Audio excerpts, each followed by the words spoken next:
Texas head coach Steve Sarkisian has to do is he has to figure out how to try to slow down what we talked about with Ohio State's outstanding offense. Sarkisian was asked what the Texas defense needs to do against the Buckeyes.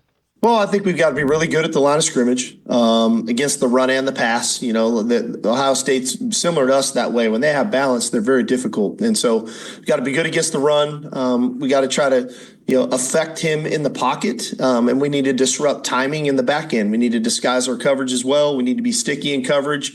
We need to get hands on footballs. We need to make throwing lanes difficult. We need to get our hands up at the line of scrimmage. So there's a lot of factors to that. Not an easy task, I'll say that, but one that I think is going to be necessary if we want to be successful.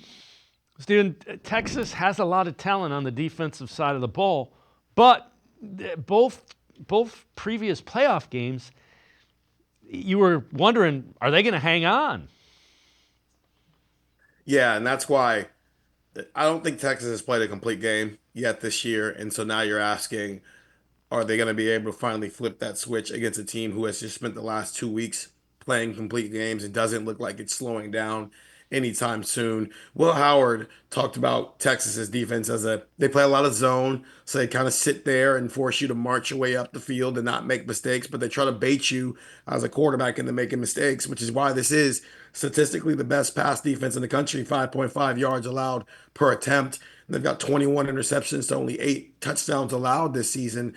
And a lot of that is because they bait quarterbacks into making mistakes. Will Howard hasn't made any mistakes the last 2 weeks. His only turnover was a throw to Jeremiah Smith in the back of the end zone where a Tennessee defensive back had to make a pretty darn good play for it to be an interception. And quite frankly, Jeremiah Smith still could have came down with the ball. No one's faulting Will Howard for that.